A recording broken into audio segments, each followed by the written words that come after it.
Dapat matandaan ng tao sa'yo, mabuti ka, hindi nung nanakit ka. Sa tuwing nakikita ka ng mga kakilala mo, anong natatandaan nila? Mabuting tao ka dahil may nagawa kang mabuti sa kanila, o natatandaan ka nila dahil may ginawa kang mali sa kanila?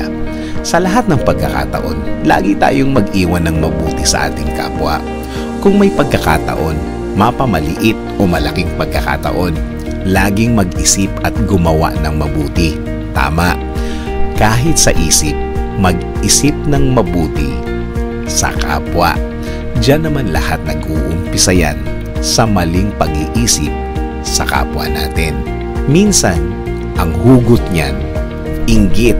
Yang inggit na yan ang pinagsisimulan ng problema. Tinitingnan natin ang sarili natin at compare tayo ng mga bagay na meron sila at tayo wala. Matuto tayong maging masaya para sa kanila. Laging ang dapat isipin, Lord, ako na ang susunod. Again, Lord, ako na ang susunod. Balik tayo sa mabuting gawa para sa kapwa.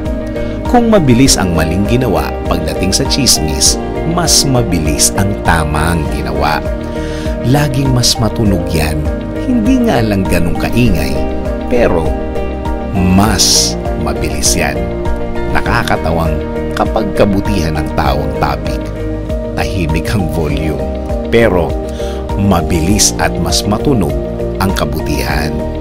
Napakagulo at napakaraming masama na sa mundo.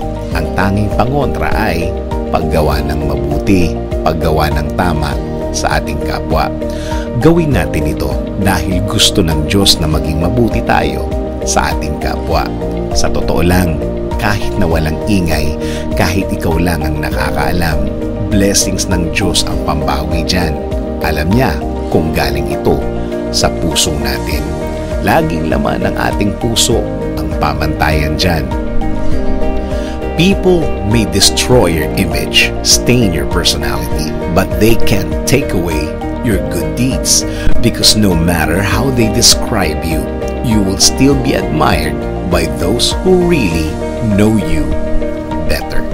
Sabi nga sa Ephesians 2:10, for we are His workmanship, created in Christ Jesus for good works, which God prepared beforehand that we should walk in them.